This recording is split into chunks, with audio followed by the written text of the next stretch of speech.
Some yawning. Let's start it off with a yawn. No kidding. Jeez. All right, here we go. Yeah. What is up, everybody? Tuesday evening. Yes. All right, can you see that okay? Is that far away? Are you all right? For now, I have my glasses on standby. You know what? I'm going to be real. Yeah. I don't even remember what we put the name of this as. Did you put it as anything? I don't think so, babe. I don't think I did. Well, I had put up a post basically saying, we're here to answer your questions. And old reliable Phil, of course, was right in the comments ready to go. Is he already in? I don't know if he's on yet. But thank you guys so much. And thanks, whoever just shared the live. Appreciate Thank it. you. Welcome on. So much. Daryl. Yeah, we're excited to spend our evening with August you guys. Heat. Yeah. August Heat's a good Crazy name. Once shared it. Thank you. Some of the I gotta wonder. What's up, Phil? There he is. So I gotta wonder. Some of the people whose like username like 618428429, like they just have like this big long number. Is that just like an auto generated like name thing? Yeah, I think so. Okay, like give me any name you want. Yeah, I think so. Yeah. Yeah. With DID, is it DID? Yeah, I don't know what that is. What's the acronym stand for? I don't know what the acronym for DID is. Yeah. I don't know either. There's so many acronyms on everything. It's hard to keep up on all of it. Even if it is something I've worked with, it's hard to know with as many new. I had to look up one. It was like it was a PTSD, but it was like it was a totally different like version of it, and I was like, what is that one? Yeah. And then it was just a more, let's see, dissociative identity disorder. Technically speaking, yes, but it depends on the level of severity that you have for me to know if I could work with you or not. So there are certain levels of when, because technically what I do, it falls a little more into like more of a cognitive behavioral therapy is in order to rebuild your identity. And so a lot of times people have a lot of dissociative identity disorders, but I would work more with like the average, like the milder to like, you know, like probably middle range of where I would work, where you have more of a cognitive control of being able to rebuild your belief system. So I work in that range, but sometimes people are really severe in their disassociations, and so that's difficult for me to do in the group setting or the way that I work. And so to a degree, yes, but the more severe cases I wouldn't be able to handle. So I would have to work with someone who's an expert in that field. Wild Snorlax has appeared. Yeah, yes he has. Hello, West Side Chipper. I always want to say Chopper. Glad you could make it on. Yes, actually my wife. The question was more of how a husband could help. Okay. I would have to know more information in order to be able to like really give a good answer for that one. Everybody's going through different things, and the way people are handling things does require a specific like kind of like dance. Like sometimes you push, sometimes you pull, sometimes you go forward, sometimes you go back. Yeah. It really depends on where people are on their things. So I wish for like, you know, the human brain that it was just simply a blanket answer, but it's not always that easy. I wish it was. Is that Kirk? Is it Kirkingram? I don't know what it says. Kirkingram. Kirkingram. I think that's what it is. Yeah, thank you guys for the likes. Thank you for sharing Where did you take this picture? I don't know. The other day. That's right on. That's what the live went to be. So yeah, what up? Yeah. Is it Little Steve? So, Little Steve 169. What's up? Good to see you guys. Feel free to put your questions in the comments too, and we'll try to get to as many as we can. How do you move past body shaming comments that your partner has said? Depends on which ones that are said on those things, because there's different levels of things that you have to go through what I call the race to acceptance. When you're going through any type of law system or something like this that runs into a shame or some sort of guilt or some sort of whatever it is that you are taking upon yourself to feel bad because somebody you love has said something that's gotten creeped into your belief system that it might be true. A lot of times when I work with people like that, there are choices that you have to accept. And if somebody says something terrible to you, in order for it to really have the effect that somebody's judgment or somebody's shame or somebody's blame is going to have, there is a point that you have to say, I accept that is a reality. I accept what you're saying. So if she said, like, you're too skinny, like if she said, you're too little, you're too small, like if she said that to me, there's a point that I also have to like go, like, you know what? I agree, and I don't believe that I'm good enough because I'm too little or too small or whatever. I have to accept that thing, but that would also go in line with, if you can have the awareness of what it is somebody's saying, you don't have to accept it. And so in that case, if she said, like, you're 2 feet tall, and I'm like, no, I'm not. I don't accept that. Right. It doesn't really affect you as much because you don't have to defend yourself because you know that doesn't apply to you.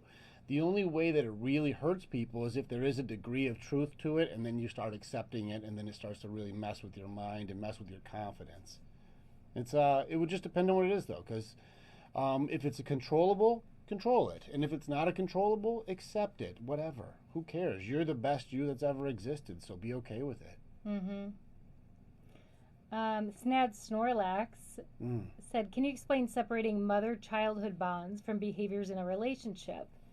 Or rather, the behaviors a mother would have displayed versus a girlfriend or wife and the expectation of her to perform? Interesting way you asked that. Let me read it, please, if that's okay. Yeah. Can you explain separating mother-childhood bonds from behaviors in a relationship? So I'm assuming what you mean, Sad Snorlax, is like the woman that you're with is like doing more motherly things for like the you, or is it because like she's more motherly towards I guess everyone? Like, I don't know. I have to, or rather, the behaviors of a mother would have displayed versus a girlfriend or wife, and the expectation of her to perform. I'm curious if how he means it, because the wording could mean, is she being overly motherly, or yeah, that's kind of how I take it.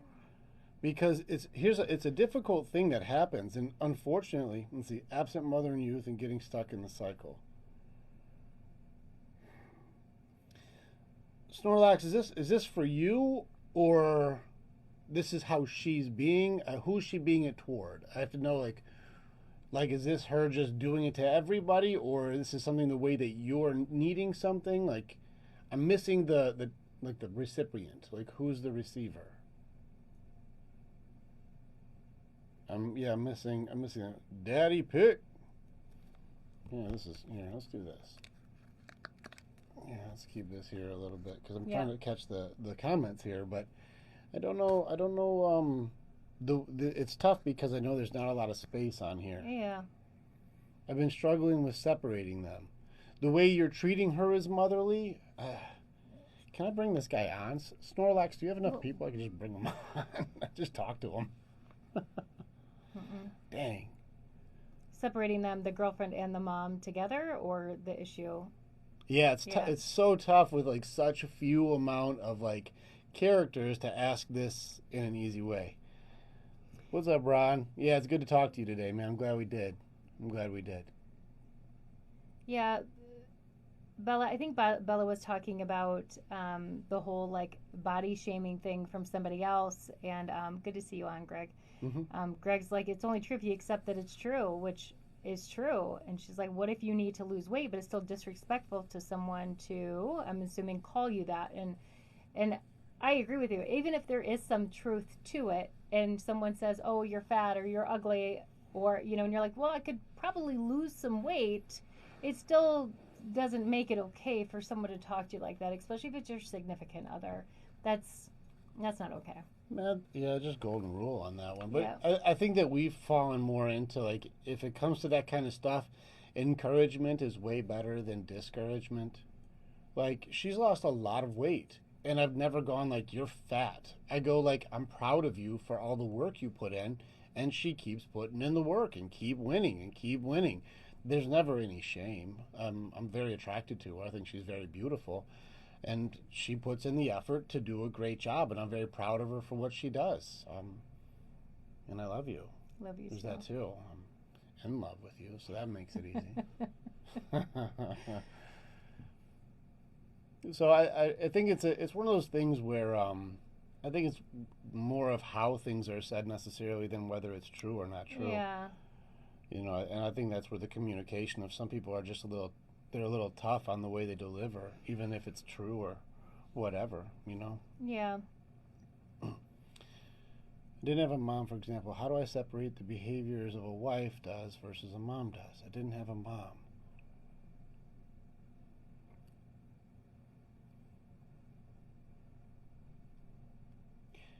I'm trying to understand what he's trying to say. Is he trying to make her do his mom stuff? I don't know. I don't know. Yeah, Snorlax, I really want to be able to answer this, but I can't tell what if you're projecting or if she's projecting. It's a really weird worded question for me.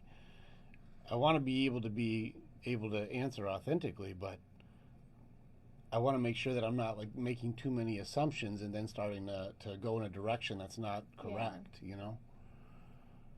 But if you're saying I didn't have a mother, how do I separate my girlfriend from being a mother or treating her like a mother or, you know, trying to make her be my mother? Yeah. Oh, Phil. No, I'm trying to figure out how to separate the things a mother would do versus a wife. He can't figure out where the wife's expectations end. Okay, so this is how I'm taking it. I'm taking it as the person that you're with is your spouse, significant other. And sometimes she crosses a line and tries to also act like your mom. Is that right? I don't know if Snorlax is a male or female. Oh, I don't know either. Because I don't know. If it's a she and she's talking about like, no, where do I draw my lines? That's easier to answer. I'm thinking it from a different perspective. Yeah. All right. So maybe we can get more information. Let's answer some more questions. Otherwise, we'll probably be on this all night. Sorry.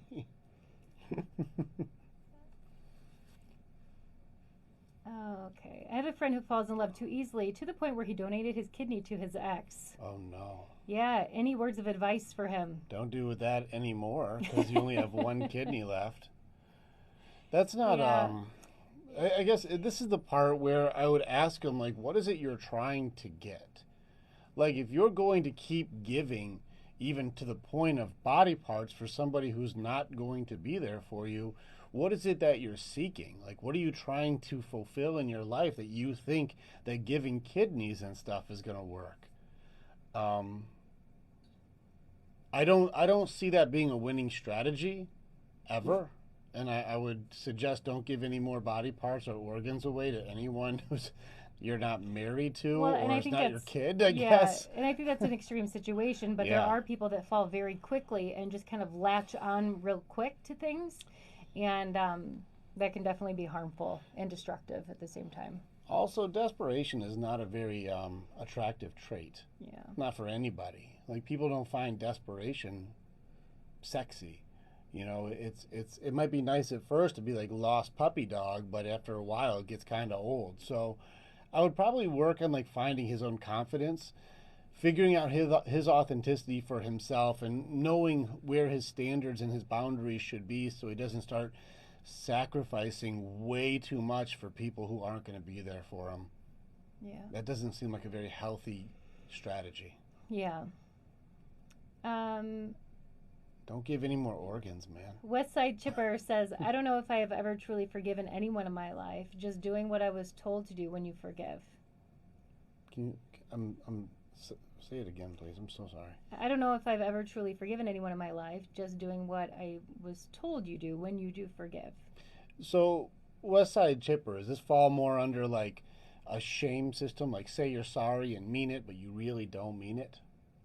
Because that happens very often. We're like, hey, you did something that wasn't very nice. Like, say you're sorry. You're like, sorry. You're like, no, say it like you mean it, you know? And like, sorry, you know, like that runs into shame. And when you start going into a shame perspective, you may not really be forgiving or really mean that you're sorry, but that's the way people are trying to tell you forgiveness is. Mm-hmm. That's not very helpful. Yeah. So I don't know. I'm asking, I guess, if that's more of where your forgiveness has been more like you better do it versus like learning how to go through the stages of forgiving somebody would be my question. Yeah. You guys are asking some really great questions tonight. There's a lot of in here, so we're going to try to get to as many as we can. Aflac, how can you bring up the topic of a sexless marriage without making your partner feel guilty? It's a great question. Yeah, it falls into unmet needs. This has been running into a lot of people lately. When people are doing a pullback thing, there's something that happened. And whenever I'm working with men or couples, and there's like sex is removed, it's because something happened. And getting back to the thing that was actually the problem and being able to address that, and then kind of like, let's work on the thing that made her no longer attractive, or let's work on the thing that makes him turn her down. Like, what is the thing? But there's some sort of a block that happened that wasn't always there. And so what was the thing that happened? So you guys can at least work on the actual problem versus going, I know there's a problem, but just sleep with me anyways. Well, there's something that made you no longer as desirable somehow. What is it? I don't know. You'd have to say what the event is just to be able to start working on that event. Now, it's really tough when, like, it's something neither of you is really proud of. Like, if he's broken down and opened up too much and she got turned off because she thinks he's weak or pathetic and now she doesn't want to sleep with him, but he's just trying to be authentic and open and that was a terrible idea. Yeah. That happens a lot. And guys are going like, she said that she was a safe place for me to open up, and so I let those walls down, and then she never slept with me again. Mm-hmm. I got friend-zoned by my wife because now she's seeing me as weak and not as a protector. And that's a really difficult thing for a lot of these guys these days. The good guy narrative is leaving guys without intimacy. Yeah. And it sucks. Which is tough. And a lot of times women that are not sleeping with their husbands, it's due to some type of emotional something that happened that triggered them to not want to do that. So, all right. I'm in a situation where my partner guards her heart because she is afraid to get hurt again. So here's the thing, is when it comes to healing and getting into relationships, this is something that's really interesting to me. The choice that people make, that because somebody else has hurt me, I'm going to make someone who's investing their heart in me pay for it. Like, just take it for a second. Like, I think whenever we're working with people, if you say out loud what you're doing, it makes you almost go like, I shouldn't do that. Like, hey, my ex sucked, you're going to pay for it because you love me. Right. And that's not fair to do anything, or that's not fair to do at all. I'm like, get it out. And before you're jumping into a relationship, if your heart's still guarded, how can you can't fully give it to somebody else, which that's not fair to do to either one of you. And so you have to be able to heal yourself. I know easier said than done, because sometimes it's easier just to jump in because you have someone to occupy your time, but it's not a healthy way to do it. Well, a lot of times, too, people will jump into a relationship as some sort of gratification that you are worthy of love, but you don't give good love back. Yeah. So if you're going like, hey, I require them to have a full, healed, good heart for me, that's what I need. But I'm only going to give you like this broken, shambled pieces of a heart, and you better deal with it. Yeah. You're like, hold on a second. That's not the way you start love out.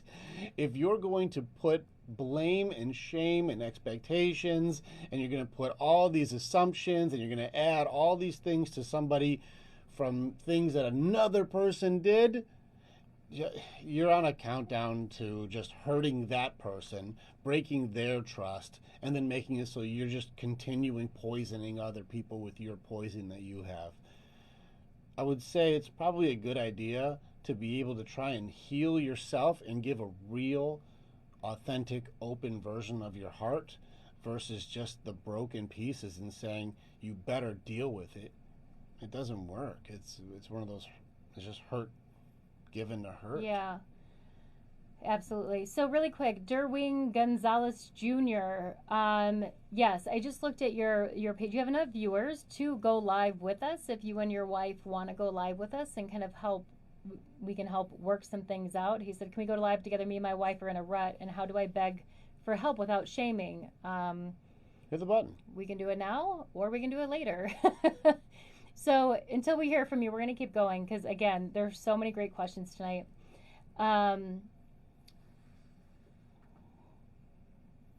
does your wife do girl talks? So Rick, just really quick, let me give him a plug quickly. Rick is a men's coach. He helps men become, I mean, there's a long list of things. There's some guys on here that have talked to Rick, so you guys can vouch for who this guy is. You can set up a call with him. The link is in the top of the page.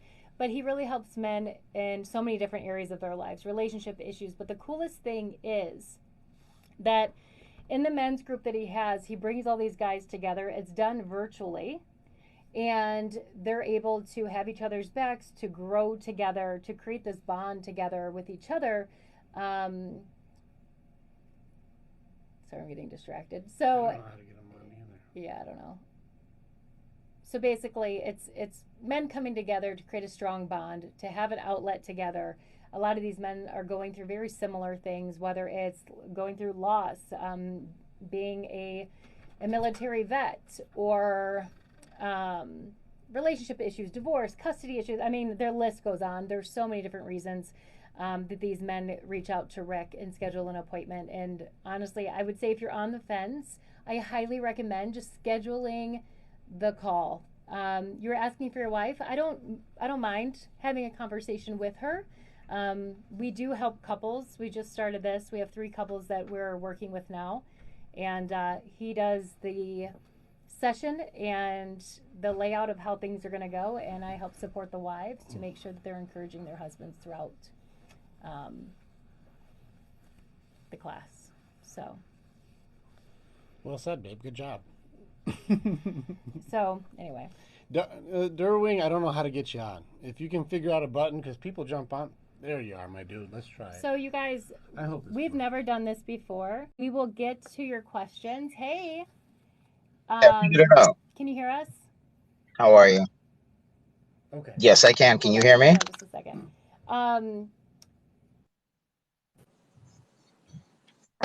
Okay, good. So you guys, this is the first time we've done something like this. We normally plan ahead, but what you're about to see, I'm just going to call it right now, is you're going to see him in action literally right off the cuff. So let's do it, bud. I'd like to hear your story. What's your name, man? You can call me Junior. Everybody calls me Junior. Junior. Nice to meet you. Good to meet you, Junior. I've been married for about 9 years, and let me start by saying my wife has come a long way from where she is right now. Unfortunately, I'm at work, and I was able to take a break when I saw that your countdown for the live. Nice. So I was able to take a break, but so for like 9 years we've been married, and she's come phenomenally long way from where she was. She's diagnosed with PTSD and diagnosed with ADHD, and we're waiting on some test results for bipolarism. So it's a lot. Any given day is a yeah, lot of different. yeah. And we have 2 kids together, and I understand that I picked up a job promotion where I'm working a lot more hours now.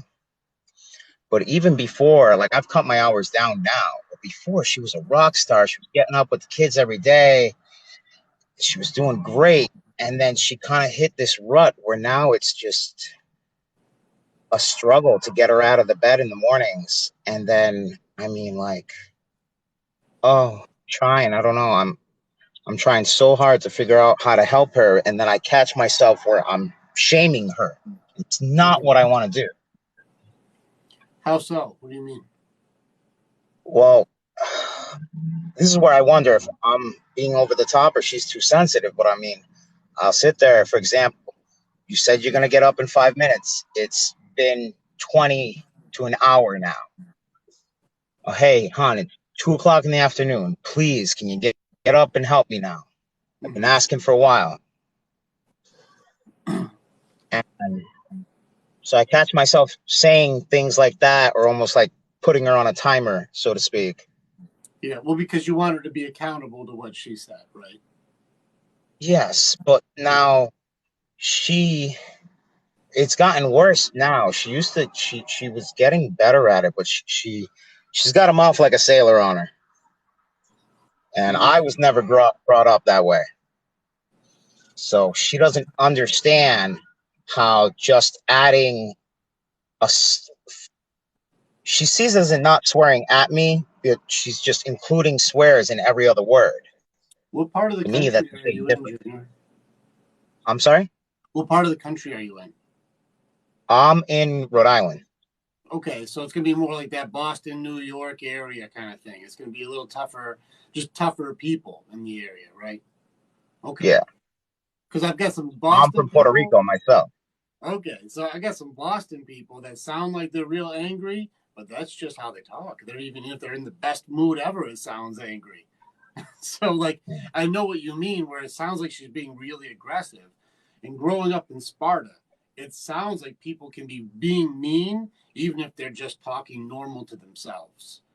No, it escalates. It's F off and F you, and so it's name calling. It gets okay. Name calling. It escalates to name calling. If that's what she doesn't understand. She swears, and then gets upset if my tone just goes up the tiniest bit, and she's so explosive reactive. How long after the second kid did this start?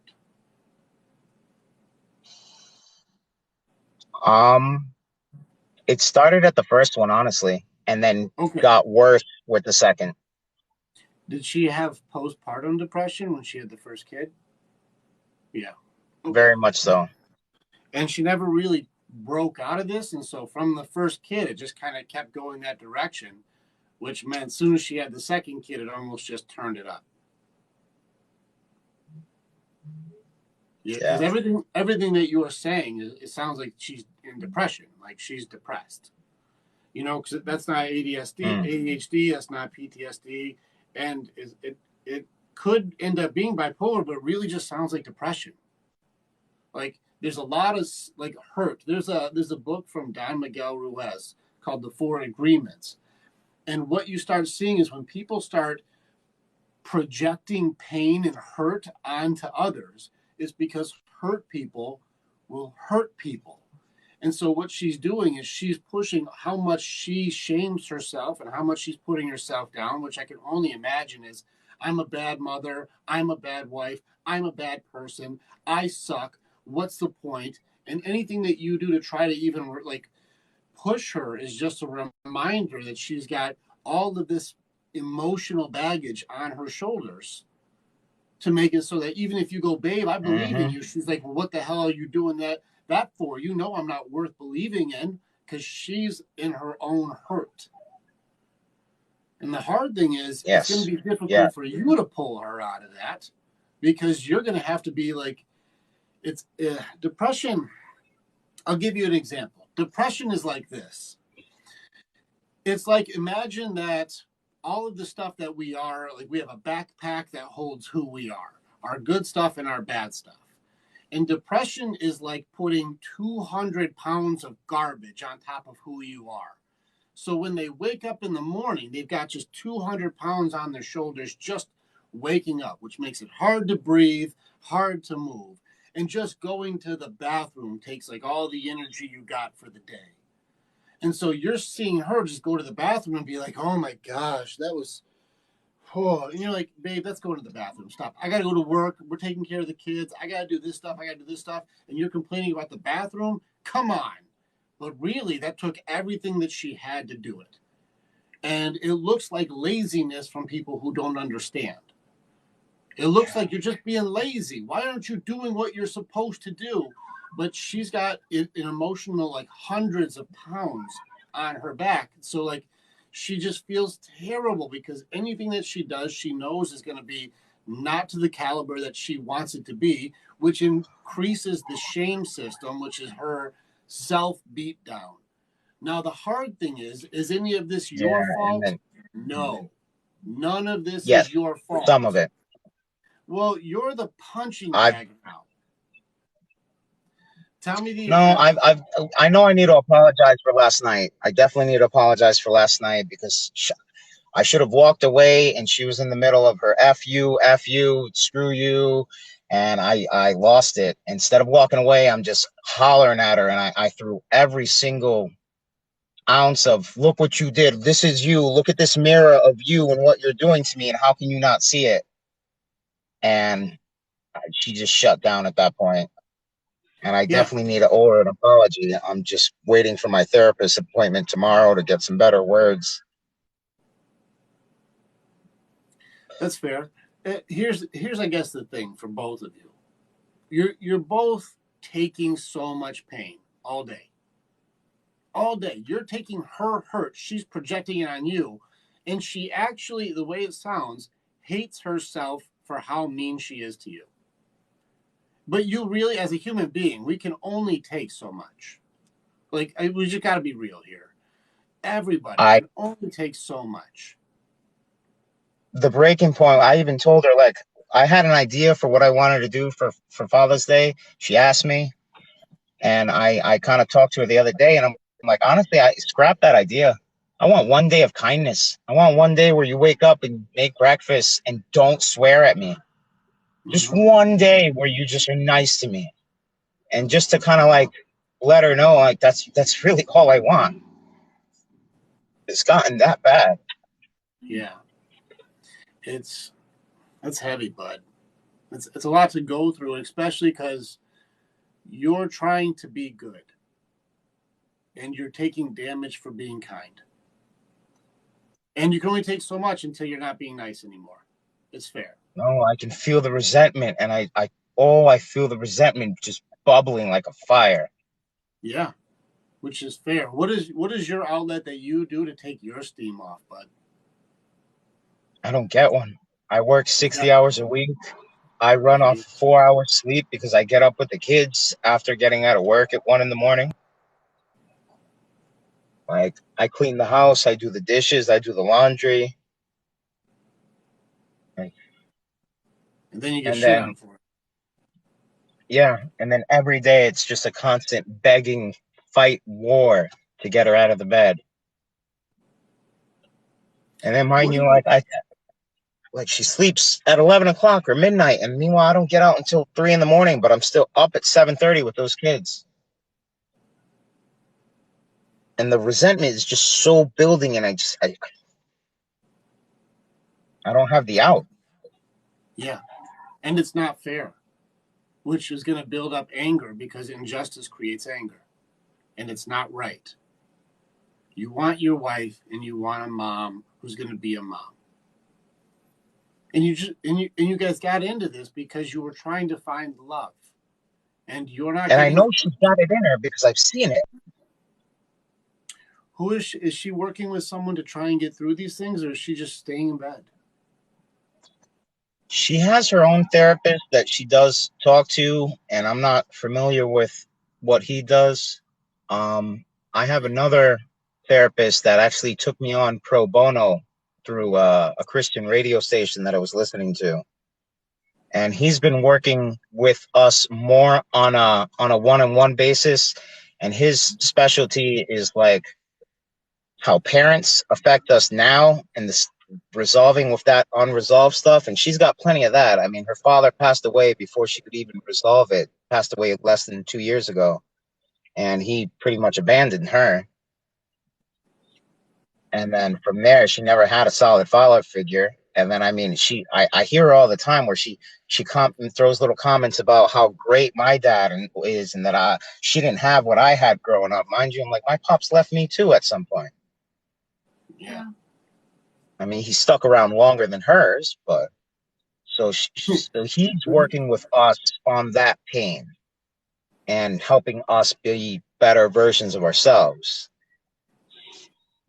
But you don't even have time to so one of the analogies that we use, and this is why it's a struggle for you, is as a man, in order for you to keep carrying everyone's weight, which is what you're doing, you're working 60 hours, taking care of the kids. Like, I don't even know what's happening while you're working these 60 hours. Like, is the kids just running around? Like, what's happening? Who's taking care of them when you're not there?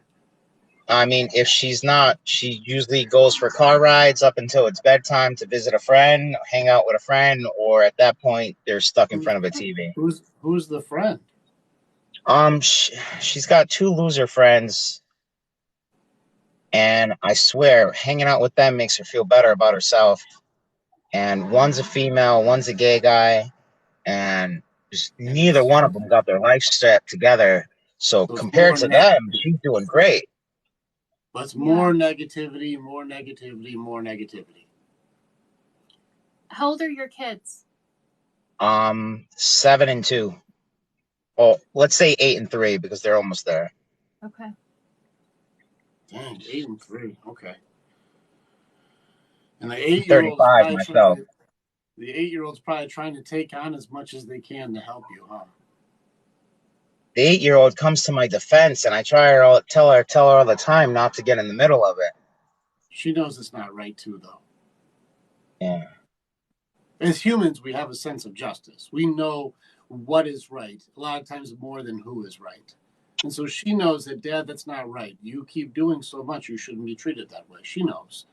And so that's, even at 8 years old, we understand this. And so that's, a lot of times with kids in these situations, they start to take on the things that they believe would be the right thing to do, almost in a parent role. I wouldn't be surprised if the 8-year-old helps out with the 3-year-old most of the day. Yeah, she's such a good, she's awesome. And it gets to the point where I have to consciously remember not to ask her for things because I feel like I ask her too much. Yeah, she just keep being supportive. But you have a lot of weight on your shoulder, bud.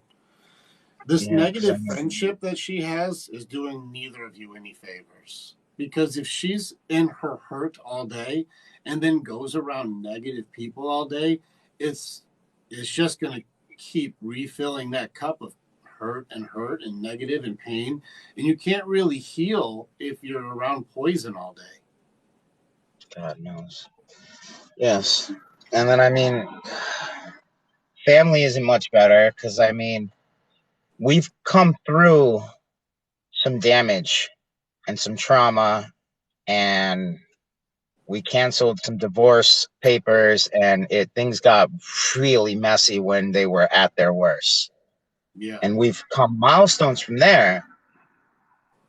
The trust, I'm still trying my hardest to rebuild trust with her, so there's that problem. Well, did you step out, or from just the threat of leaving? Like, what happened? No, she stepped out. So she stepped out. So that's more shame and more depression. And did she step out after the first kid? Yes. Yeah, so that's after the depression started to settle in. She compounded more poison, more shame, more poison, more shame. She's around other toxic people, which gives more poison and makes her feel better because she's not as bad as people who are worse. That's not a recipe for healing or growth. There's not really any opportunity that she's going to be able to pull out of this with the scenario you have. And ironically, and this is the shit part for you, your kindness is falling under enabling. And that's not going to be healthy for either of you either. And it gets to the point where the other day I said something, and it was a good thing that I said, but I realized that it was like shooting myself in the leg afterwards.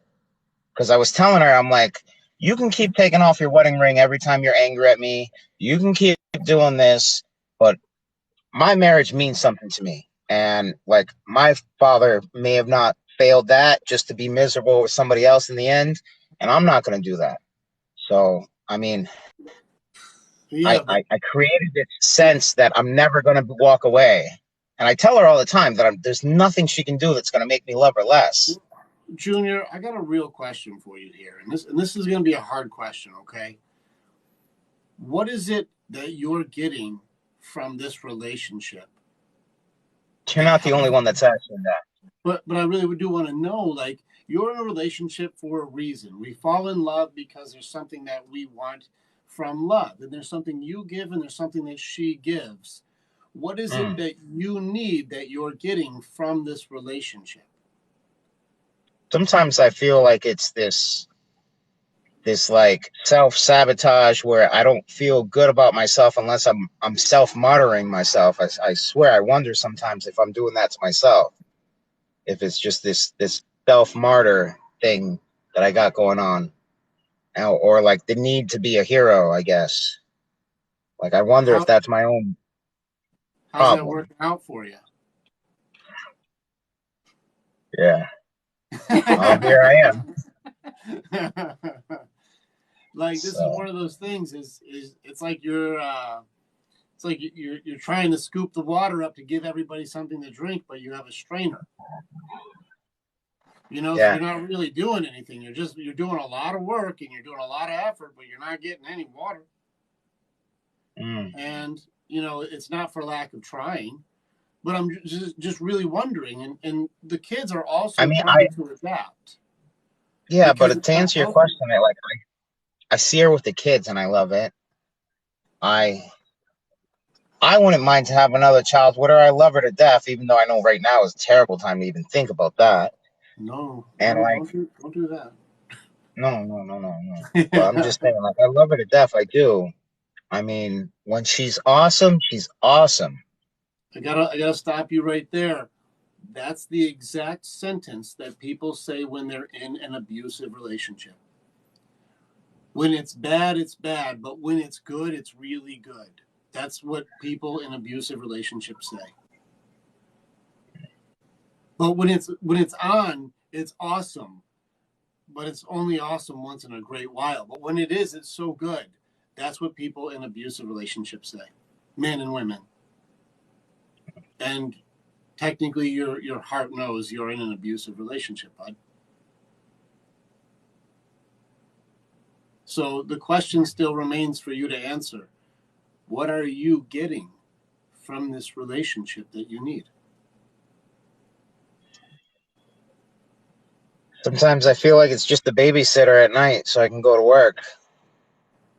Yeah. And it's a mean babysitter. Yeah. I mean, it's a babysitter who makes you miserable. I'm wondering long term, how does this look like? Because the daughter is already trying to take up motherly roles. Your youngest is going to be struggling to understand their identity for this thing because it's already really tough. You're working pretty much the equivalent of 2 jobs just to try to make things work. I can tell you mean well and have a good heart, but you don't know how to deal with this type of abusive dynamic. So it's just you getting punched in the face, but you don't have any fight training for this. So you're like, I'm trying to block, but I'm not effective. Like, you can only get pushed into a corner so long, but unfortunately, she's doing bully behavior. Bullies will hit people who don't hit back. And yesterday, you finally had your back hit the wall, and you just started, I'm going to swing on you. Don't. Like, eventually, people get pushed into the wall, and then as soon as you started going back, she shut down. This is a bully. She's being a bully because you're kind. People pick on people who don't give consequences for it. And so that's how bullies pick their targets. She's perceiving you as weak for some reason, even though you're doing amazing things. And even though, you say things like, no matter what, you can do no wrong, and you're saying these things to her, that's a false sense for her. And she guaranteed sees it as weakness. Now I'm going to push harder because you're not going to do anything anyway. There's no consequence for doing harm to you. There's no reason to stop. Yeah. In which case, people will go as far as their consequences allow. And that's across the board. That doesn't matter from stealing, from being mean, to what they'll say, to what they'll do. People go as far as their consequences will allow them to. And you've seen it in society these last few years. If you can steal up to $600, look in Chicago, they're stealing all day. Like, that's what people do. They go as far as their boundaries allow. And you have no boundaries. You have no standard. You have no, like, that's my limit. And you got hit yesterday where it was like, that's my limit. And you started hitting back. And now you feel bad for having a human boundary. You're in an abusive relationship. And I'm not trying to be mean to you about it. That's what you're in.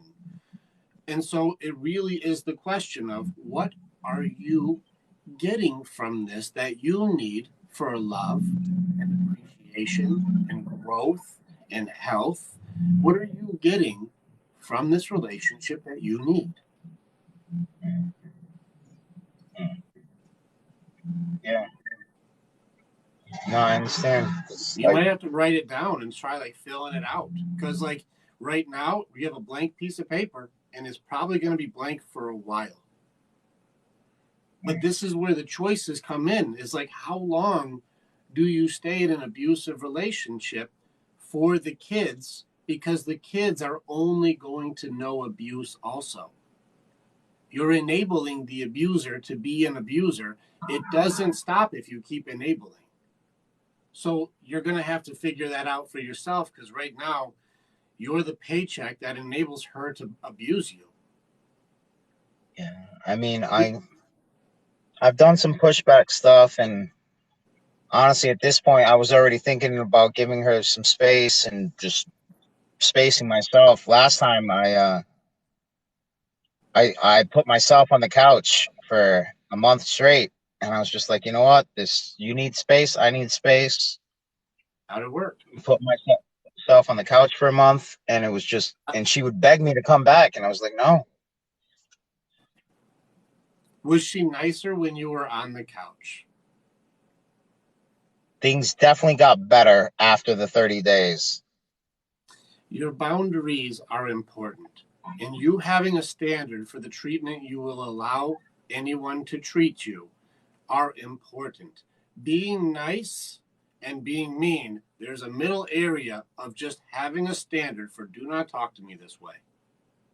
There's a standard for like, if you do this and you want me to go, I will. And it's not a threat. It's one of those, you make a choice. If you abuse me, I won't stay. But if you chill that out and work on your stuff and stop hanging with poisonous people and work on you to be you again, I'm happy to invest in you. But if you choose to be abusive, I can't stay with someone who's going to abuse me. You have to start making choices to work on taking stuff out of your bag and not hanging with people who put more in your bag. Otherwise, you and I will not survive, because she's poisoning you, and you can only take so much until you're so poisoned you die too. Unfortunately, I got to start winding this down because my break's pretty much over. Yeah. It's a lot to think about, bro. I just put a lot on your lap. I mean, nothing that I wasn't already telling myself, I guess. Answer your question. Write it down. What am I getting from this relationship? And it shows that when you put a hard line down, she respects it. No more soft lines, dude. Babe, don't talk to me this way, or you're in bed alone tonight. So I don't want to be alone. I don't want to be alone. Then stop hurting me for loving you. Yeah. And be like, put a little bass in it. You don't have to yell, but a little bass, like, stop hurting me for loving you. At this point, like, do I even bother trying to get her up in the mornings, or just let it be? You gotta let it be. She's got to be able to get out of it. But if she's getting up to go hang out with poison people, she needs to get up to go hang out with her therapist. Or get her some kids. stuff out of it, or the kids. Yeah. No more poisonous people. Yeah. They're not good for your kids either. So once you have time to think about this, definitely send a direct message back to us. No matter who's looking, I'll make sure that he gets it if he doesn't see it first. But that way, he'll stay in contact with you. Okay. I'll keep in touch with you. Like, he will. When you go through your things, man, like, reach out. I'll give you my number. You can hang with me. Fair enough. Because I mean, my channel didn't even start because basically everything I post is just the stuff that's helped me through the years. Like, I don't post anything different than just the stuff that's been helping me. It's okay. Listen, there's just hard questions that you have to answer, and then there's going to be difficult choices you have to make. But I would start, if you're working with me, I would help you build your standards, your boundaries, your non-negotiables, how to be confident to keep your lines. Don't let your kids get in harm's way. Yeah. Like, you're going to have to do some man shit. Like, you don't hurt our kids. Yeah. You want the Rhode Island honey badger to show up. I will come out there. You're like, Like, don't hurt my kids. Yeah. Fair enough. Right. You're a good dude, man. I'm happy that I got to meet you. Yeah, thanks for reaching out. It takes a lot of courage to jump on with us. That was a lot of guts, it. bro. A lot of courage you just showed right there. This was not vulnerability as weakness. This was courage. You got some balls, bud. Good job. Yeah. Thank you. Yeah. I'll reach out. Yes, please do. Have a great night. All right, Later, you too. I don't know how to get back to just us again. There we go. Man. Well, good job, Junior. Yeah, and thank you guys too for just showing him lots of love and support. You guys are an awesome group. So thank you for that. And as we're going through, there were so many people in the comments saying, "Man, I have felt this before. Like, man, I've been there."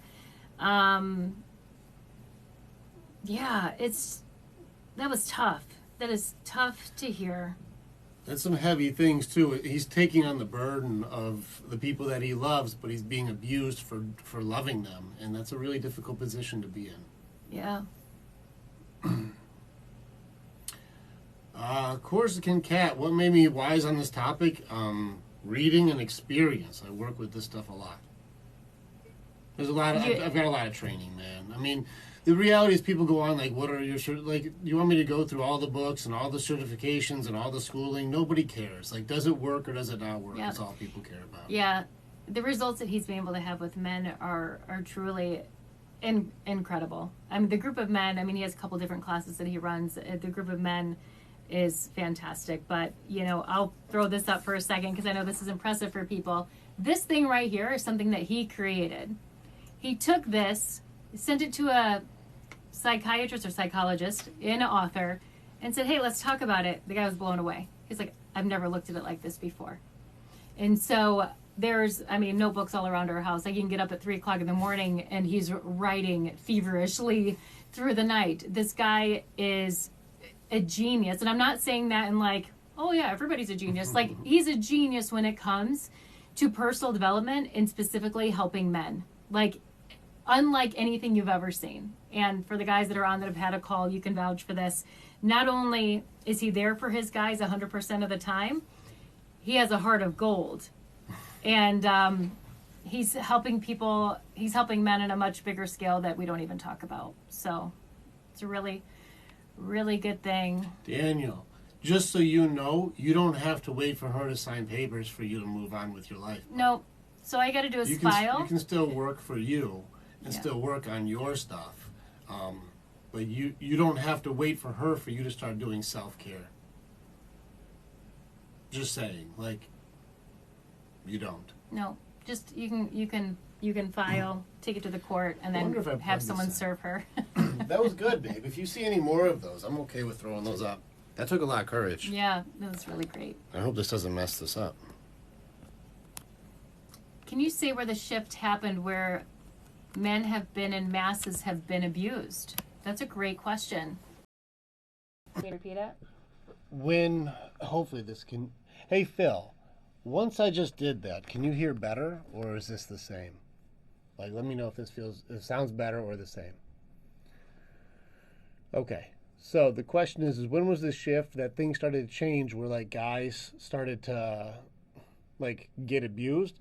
I would probably say somewhere in the 80s it started to shift, and it's just gotten progressively worse. I have theories on this, but it probably wouldn't be wise to throw them on a live like this. But it does seem like we're giving people who aren't strong or people who are weak people more authority. And the more authority that weak people have, the meaner and worse things that they do. And so it used to be leadership was based on having the qualities of what makes a good leader, being strong, empathetic, kind, being able to be encouraging and inspiring. And that's turned more into a name tag of just because somebody has the name tag, they deserve to have authority, and then people abuse it. And we've been giving more people who do not deserve authority the ability to abuse others. It's killing marriages, it's killing families, it's killing the dynamics that people are having from each other. It's taking people who are truly strong and making them feel like they don't have a voice. It's using blame, shame, and judgment. People have become more manipulative, more selfish. There's a lot more take mentality versus build and give mentality. And it's only temporary, but the bad part is that this is going to hurt. It's going to end up hurting good women more. Because the strong guys at some point are going to go, all right, we're done giving the ability for people to be dicks to us. We don't have to do that anymore. And It's going to hurt good women because bad women are making problems. Yeah. And it sucks. It sucks because we got girls. We got 3 girls. And I'm like, this is going to make problems for our girls. And yeah, social media is a problem in this too. It for sure is. It's probably top 2. I would say it's probably number 1 issue right now is social media. Yeah. It gives people access to everything. It gives the disposable just way of life. Like people have become so disposable in dynamics and relationships. People are so quick to give up, not try to work through things and be on to the next, right? Which then leads this pattern of, oh, well, if that doesn't work out, it's like this cancel culture of like, doesn't work, we're done. Like we're crossing them off, we're moving on. And it's not good for us as a society to get into that. You don't build relationships. You don't build trust. There's so many values that don't get built because of that reason.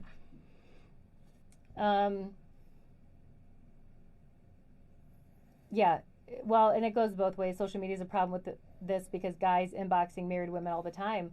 Yeah. Absolutely. And girls do the same thing. Girls are putting the feelers out for the guys to inbox them. Yeah. They do it differently, but it's happening on both sides. And yeah. Yeah, and it's the same answer. Social media is creating a problem for people to have access to everybody. Yeah. And on one hand, it can be used as a benefit, but people are always going to abuse things until there's a reason not to abuse. Yeah. And yeah, like Snorlax just said, access is too easy. We've had people like contact and go through, like try and talk to us just because we have like accounts, and people can just go on and start hitting like call. We don't even know. Like, well, I don't know who that is. She's getting guys who are sending messages. She's like, I don't know who this is. Like, and women have called me, and I'm like, I don't know who this is. Like, what is going on? We don't. Yeah. It's too easy for people to have access to people when. Yeah. That's not even welcomed. Yeah. It's tough. Absolutely. Poor Sarah's cat. I'm probably saying it all wrong. I was doing good, had a house, cars, kids. Then she decided she wanted another man. Why it was good. Yeah. You said divorced? I didn't see what you said. Doing good, had house, cars, kids. So you had stuff, but she decided she wanted another man.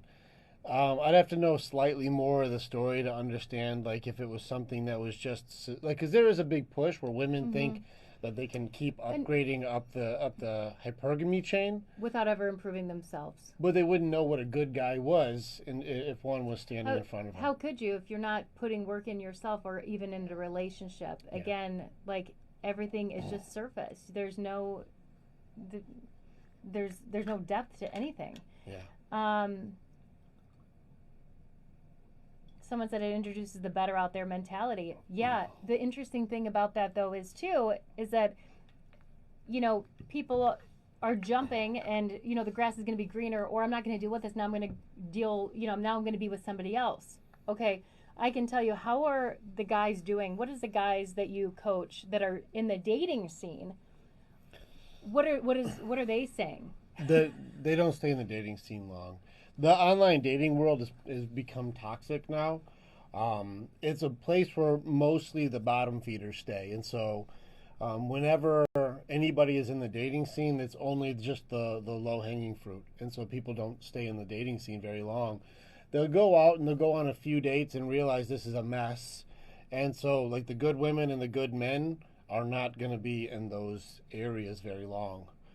So the guys that I have who are high-value men, good guys, good dads, good money, take care of themselves, good shape. They're like high quality guys. They'll go out in a few dates and realize this is just a mess, and they don't stay in very long. it ends up becoming kind of an ongoing joke for our groups, because like there's always the guy who's like, no, I feel pretty good, I'm gonna go out there and get it. And then we're like, so how is that? And they're like, dude, that was the biggest shit show I've ever I don't know what happened. Like, we were good, and then the next second, it was like I was there with Mr. Hyde, and like she went crazy, and I was just watching the madness unfold within seconds. I don't know what happened, and I'm like, "You gonna go on another date?" He's like, "I don't think I'm gonna date for a few months. That scared the crap out of me.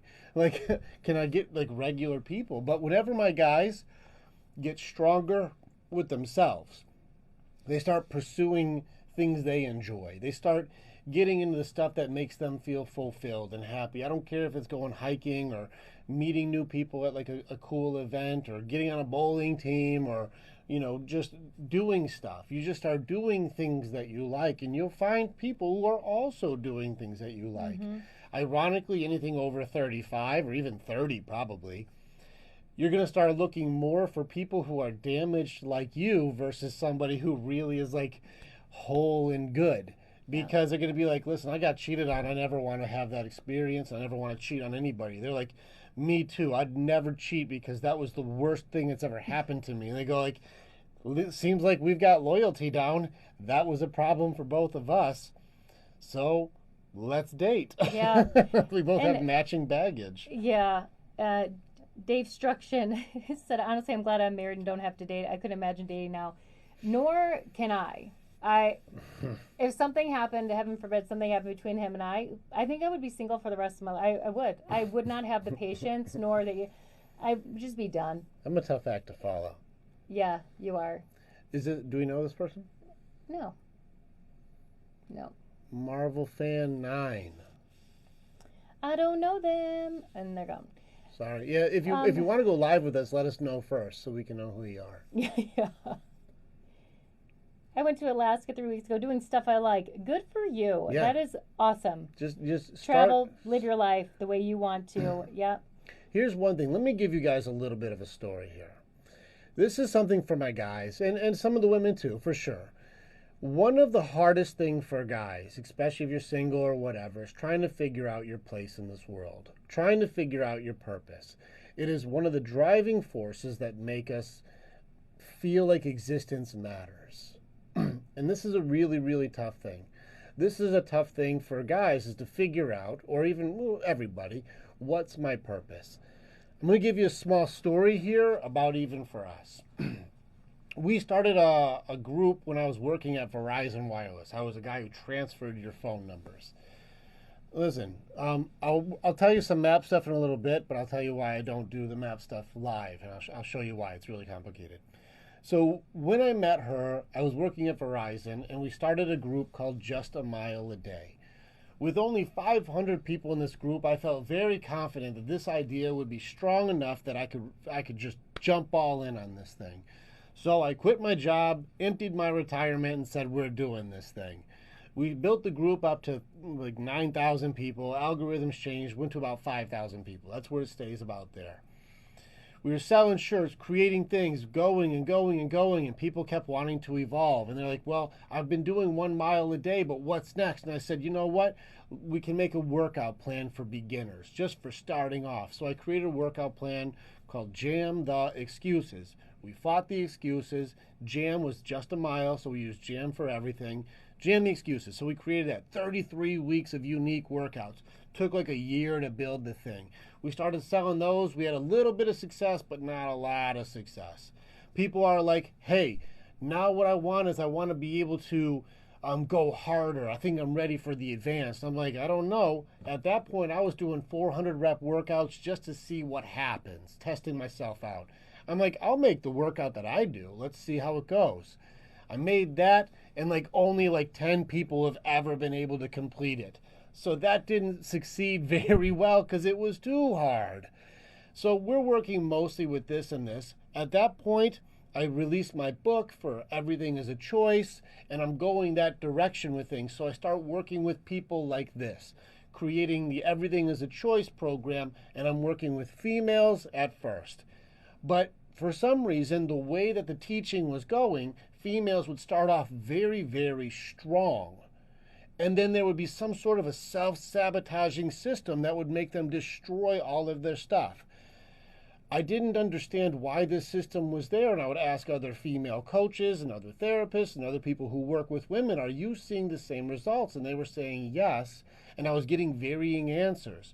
Truth be told, it would break my damn heart to invest in people so hard to watch them literally set fire to all their progress, quit their jobs, go back to their ex-boyfriend and say, I don't know what just happened. And I'm like, what the hell? But the guys who started working my program, for whatever reason, would do very, very well. The guys just kept improving, and they kept growing, and they didn't burn their progress, and they did well. And I'm like, maybe it's just the way I'm teaching, but I think I need to go this direction, and I started working more with men. And the more I worked with men, the more things evolved to where I started figuring out the patterns for how things work, how to fight fear, doubt, excuses, distractions, anxiety, depression. We get into anger, we get into denial, we get into all these things, and we figured out how to fight these things, and it became a warrior mentality. So then we started the warrior's way. And we've been working with men now for years, and it's gotten better and better and better to where now you're hanging out with us this very moment.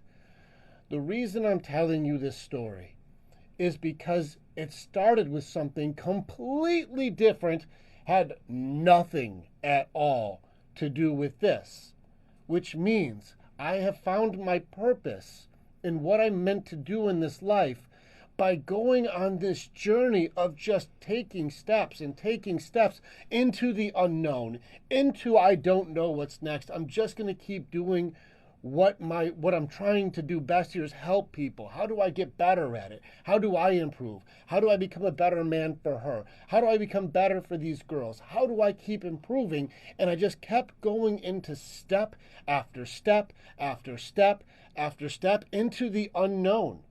And all of the things that we're at right now, we couldn't have planned it if we wanted to. There are people that I am friends with now that it would be impossible to account for them to be in our lives. I didn't even know what I didn't even know, but you don't know until you start going on your journey. And some of you are sitting in your rooms or sitting in your living room or sitting at home every day wondering why you're not finding your purpose. It's because you're on no journey at all. You're not learning new skills. You're not doing any new adventures. You're not meeting new people. You're not trying to build anything or do anything. You just pay bills and you watch Netflix and you wonder why nothing is changing. You have to just do stuff. Mm-hmm. The more things you do, the more things will become like opportunities show up, and more things become like, oh, I could do this, or I didn't know this person does this. I didn't know about that. You'll have females who will be like, I don't really know what I'm doing with myself, and you'll meet this one girl who's friends with a girl who's in roller derby, and you're like, what the hell is that? And then you start roller skating, and you can't even stay on your feet, and you practice and practice. The next thing you know, now you're a derby girl. You didn't even know that world existed. But you went on an adventure and it started leading you in a direction. Like, that's just how things go. But to find something you're passionate about, you can't stay at home. You got to do things. You can't. And I think if I can add to that really quick too, even if you know what your purpose is and you have started to work on those things, you started to work towards your purpose and fulfilling that dream or passion, the biggest thing that we talk about often is with just a mile a day group is just don't quit. I can tell you 1,000 times where it would have been so much easier and so much less expensive if we would have just quit. Yeah. And there were many moments, but I had so much belief in him to make sure that I was encouraging him as my guy. Also him making sure, like, I know I believe in this. I know I have something different here.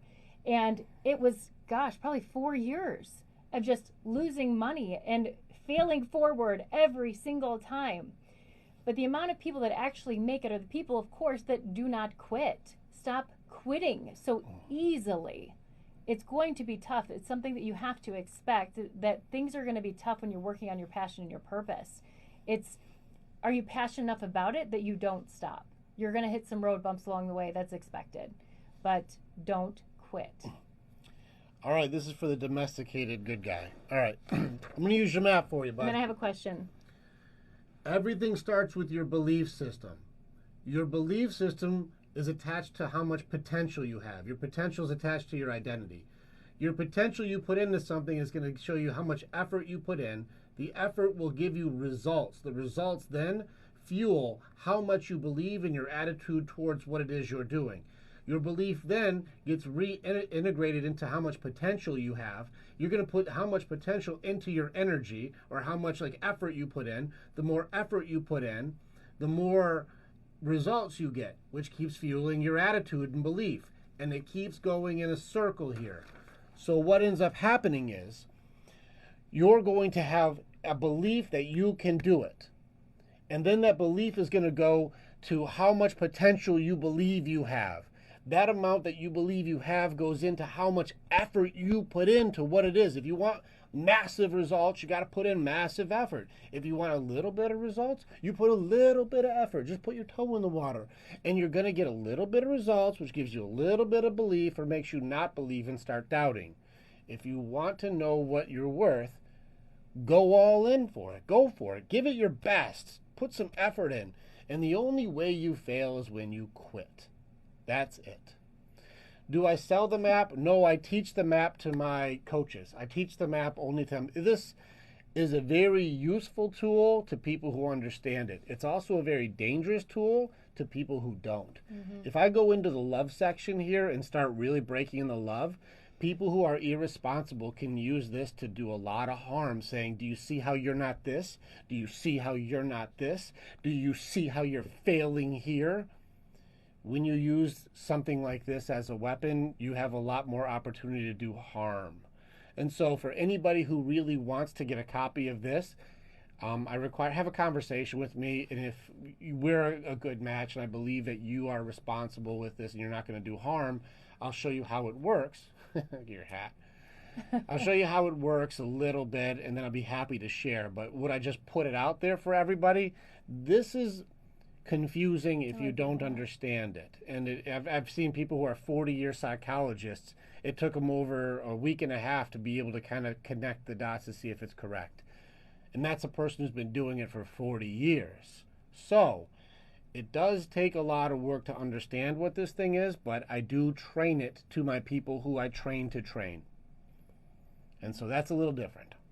Yep. You guys have a lot of such great questions tonight. Westside Chipper asks, can Rick explain the different parts to forgiveness? You want me to do the forgiveness one again? All right. What time is it, baby? 8:30? Oh, yeah, it's early. So yeah, you may both. Tell them what it's about and then jump into it, because it is pretty great. All right. So here's the thing, and this is where people keep asking about, like, if somebody cheated on me, or if I'm trying to forgive somebody for something that they did, or if somebody hurt me, how do I forgive them? So I wrote down the steps to forgiveness.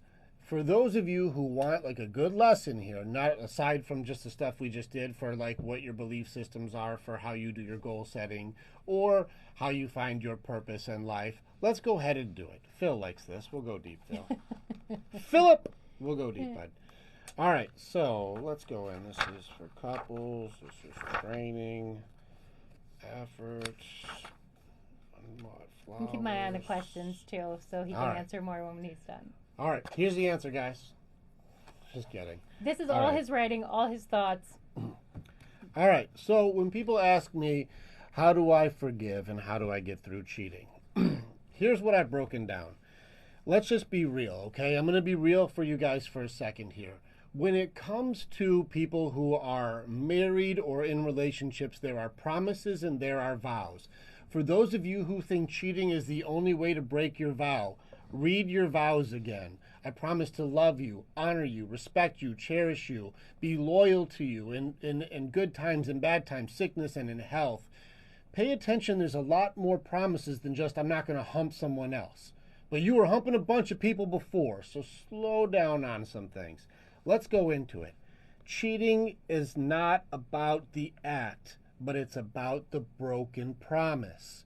Just like breaking the vows to honor somebody, or to love somebody, or to cherish them, or to respect them. It's a promise that is broken.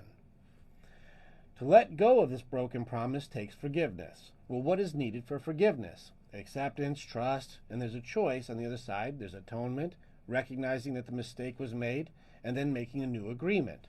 So that means the power comes from choice. Indecision is the most uncomfortable you will be. This is the most uncomfortable always. When you're in the what should I do, what should I do, what should I do, and making no choices, it's going to be just misery being in limbo. So let's go through the steps to forgive. If you're taking notes, this is where you take notes. First, you have to acknowledge, and this means fully identify the mistake that was made, the damage that's done. This is awareness, not shame. What happened? This is what happened. Next, recognize to seek to understand what the lesson is to learn and the impact that this has made on others. When you see, I made a mistake and I learned from this mistake that I don't ever want to repeat this again. This was something that I make mistakes. Okay. Next is the acceptance phase. You have to go through the stages of acceptance to understand what has happened, has already happened. The past can no longer hurt you. It's just your feelings that you have around the broken promise. When it goes to acceptance, you do have to go through the phases. There's denial, there's bargaining, there's anger, and there's sadness. You go through these phases to get to the part where accepting, okay, this has happened. We both agree. Then you get to the important part. There has to be a new set of agreements. There has to be new agreements made. This means you renew promises with a full understanding, a new standard. This means also, what is the consequence to breaking this vows? Which means, I'm not mad, but if you choose to talk to another person after you said, I'm never going to break this again, the answer is, I leave.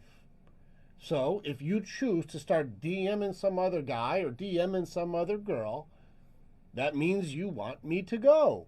And that's what will happen. So we agree on both sides, we're not going to do that, or else this isn't for us. We don't respect each other's boundaries or our agreements. So a consequence that you agree matches your values. Next up, there's that choice, which comes down to the golden rules and the standards for trust. All choices are simple. Not easy, simple. At the end of the day, the choice is, are you going to trust or not?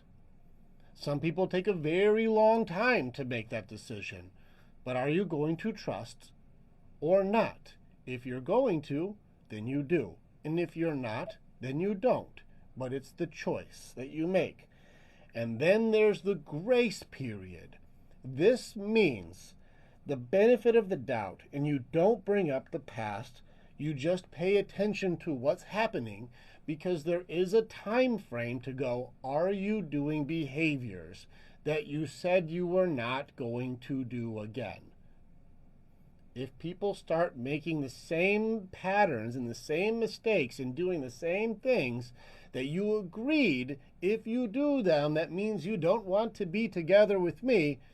You made a choice, and that means we're not together. I don't have to be mad at you for that. You just make terrible choices, and I can't invest more time into that.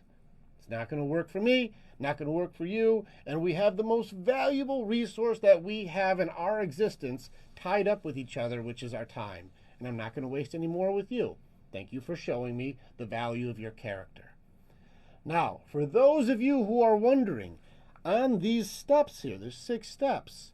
On those 6 steps, where does it go wrong? Why is it so hard? Let's go through things that make it go wrong. If you add any of these steps it's going to fuck the whole thing up. So let's go through it. If somebody's in denial, denial would be refusing to admit that this has happened. I don't want to talk about it. I don't want to bring it up again. I refuse to acknowledge it. And they leave it completely unfinished, no closure. Let's just pretend like it never happened. None of the forgiveness can happen. If blame comes into the picture, well, I only did it because you did this, and I wouldn't have to do it if you didn't. And it's your fault that I even did it in the first place. If you would have done more of this, I wouldn't have to do this. You can't grow forward if you're adding blame. The justifications, when they're like, well, here's the thing that I did and why I did it, so it's okay that I did what I did, and you should just be okay with it because my reason is good enough for me to feel okay with myself. Nope. Can't go through forgiveness if you're justifying why it's okay that you did what you did, because now you're going to give yourself the reason to continue. You can't make an agreement if they're justifying that they did the right thing. Won't work. Deflection. This is when they turn the tables and bring up something about you, where you go, that was really not cool. Let's work on the agreement. They're like, you know what wasn't cool? When you did this shit last year at Thanksgiving. That wasn't cool. Totally. And remember when you talked to my mom and you said this? That wasn't cool. And you remember your friend from high school? Not cool. Too much. And you're like, yeah. Can we get to the actual topic here? By the way, that argument style is called stacking. When people keep adding all these different topics on there, it's a mess. It's not good. Next is anger.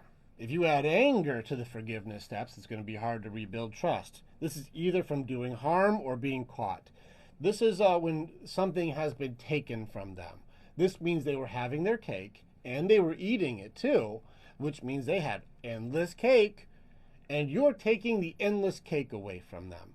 And that makes them angry and they're mad. And people will then project their anger to keep you away from exposing the bullshit that they just did.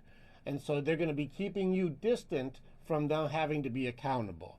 That's where anger comes in. You cannot have forgiveness when people are being angry to keep you away. Now here's the one where the forgivers mess up the most. This is when you add shame to the equation.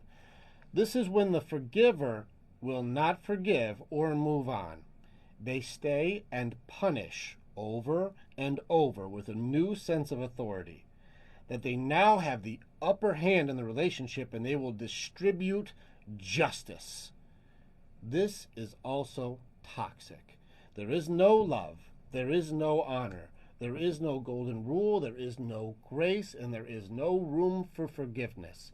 If you are the person who feels like you can distribute shame and put someone down and belittle them and go, yeah, well, you're the cheater, aren't you? If you're going to keep bashing someone down for a mistake that they made, that they're not repeating and they learn their lesson, neither of you will ever heal. You cannot heal when there's blame, shame, or judgment. You cannot do it. Last thing, and this is where people go when it starts getting into the denial phase and never get out of it. This is where distraction comes in. And distraction is when you feel so bad inside of you that you can't accept the reality of what things are. And so you do anything to feel good about yourself, even for just a little bit, even if it costs you your health. This is where alcohol, drugs, prescription drugs, porn, just anything to distract you from the reality of what things are. And ironically, you start seeing the distraction also will come in from the lack of healing from the forgivers who go into a victim mentality also. This addiction is the addiction to misery. When people start getting a lot of attention and love because they were cheated on, they don't let that go.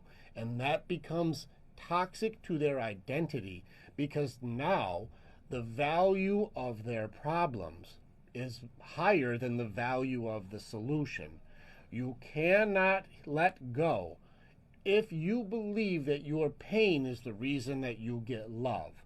And this is where you see victim mentality become the addiction. If you ever start to give the solutions to somebody who's like this, they will just ignore you and go to the next person and tell the other person how bad their life is. So they get attention and they get the sympathy and people feel bad for them. And when they do that, they'll never be able to forgive, because not forgiving is how they get love and attention now. It will not work. These are the pitfalls that people fall in when it comes to forgiveness.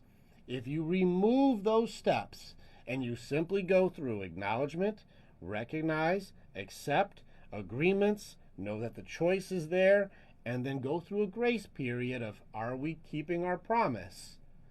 Then you can authentically forgive again, because you're forgiving the promise, not the action. Stop bringing up cheating. Bring up, you made a mistake, we learned our lesson, let's never do that mistake again. That's what you're forgiving, not sleeping with somebody because you slept with people before you met each other. You're not holding that over each other's head. You're upset because you broke a promise, not had sex. And so stop bringing up the sex. It's, we broke a promise, but let's make a new promise. It's the only way to heal. That's why I say, if you've been on live, you know what the book is. So hopefully you guys took some notes. There's a lot there. Yeah, there is a lot. We've covered that a couple of times, and it's always so good. Every single time it's good. So thank you. Thank you for sharing that. So I can't remember all of this. So really quick, if you want to book a call with Rick, just click the link at the top. If you can't, I've put it in the chat a couple different times. So it will be there as well. We like you too. Thank you. Can you buy the book? Yes, you can. It's on Amazon. Also, if you click the link at the top, scroll all the way down to the bottom, it should be there too. Or you can put in your email address. We'll send you ebook. We send a free digital copy if you want the book for free. And it's great. Yeah, we're just trying to help people out. So it took me 2 years to write the damn thing, but we're just giving it to you because you're here. Yeah. So thank you for being here. Yeah. All right. Thank you. It's 9 o'clock, baby. I'd like to spend some quality time with you. Let's do it. All right. Thank you guys for being here. Hopefully somebody, Ugly Dad Bod, listen, Ron, go ahead and just keep texting me, bud. We're friends. So just go ahead and text me and we'll figure something out. We're working with couples on Sunday, but we're doing a trial period to see if it's working. And what we're able to handle through that with multiple couples. So we have 3 at the time, and once it gets stronger, we'll be able to have more people involved. And yeah, I mean, it'd be nice I'll just keep in touch with you, bud. You know? Thanks, Isaiah. We appreciate you. Thank you guys for joining us. I hope that some of this stuff has helped. This is literally decades of experience that you guys are getting for free, that we just want you guys to have a better life. Better communication. My heart goes out to Junior. What a lot of courage that guy had to be able to jump on with us and share his stuff. Yeah. So very thankful for him. I'm very proud of him. And I'm very thankful for you guys to have the courage to be able to ask these questions. Let's see, Chubby Wubby Bunny or Dumpy or whatever. If you go to the link on the top of our page, there's a link there that goes to our landing page. And if you go down to where it shows under the calendar where you can put your email in to be able to get the book, then it automatically sends the book. We're updating a lot of things on this, so very soon we're going to be switching those links around to a different page that gives you the book, but we will figure this out to where it's going to grow. We got a guy working hard for us. I'm very, very blessed for Eric to be working as hard as he is. So I'm very proud of him and very thankful for him, and I can't wait to show you guys some good stuff. Yeah. Domesticated good guy, 47. Hi. I'd like to talk to you, and I'll go through some map stuff individually. So you do the same thing. Just go on and book a time with me. Do you give classes on single person? Right now I do group. There's too many people who want to work with me, so I work with groups, and I do on occasion help people out one-on-ones. But it's not a one-on-one class. It's usually a group stuff. I usually work with men though. But the couples thing is new. We are starting to work with couples more, and a lot of it is really also translating what your man's trying to say. It's a lot of that. Yeah. Cool. So, thank you guys. Was it Indian Trucker? I'm looking forward to hanging out with you. Book a time. Unfortunately, we're booked out really far, so that's frustrating. We don't like it either, but I'm going to try and get to as many of you guys as I can because there's a long list. There really is, and I can only take so many per day. But thank you guys for having the patience to hang with us. I hope that we've helped at least a little bit every time we do this. Yeah. This was a good live, too. I'm going to post this on our YouTube. Yeah. And so that way, all the stuff I just went through for the forgiveness and all that stuff, you guys can check it out. And I'm posting the link here again, but once we're off live, too, if you come back to the page and click the link at the top, it has all of our information on there as far as social, and then also the link to book an appointment. And as he said, we're booked out through like the middle of July right now, but Book Now will be here before you know it. Hopefully, yeah. Yeah. Yeah. Cool. Good job, Phil. Thank you. Thank you. The map thing is complicated, so book a time. I'll talk to anybody about the map if you want to be like, all right, that's too much. I'm happy to do it. You know what we should do, though? Well, never mind. We'll talk about that later. All right. Tell me later. Talk to me when you're snuggling me. All right. Love you guys. Have a good night. Have a good night. Take care. Have a good week.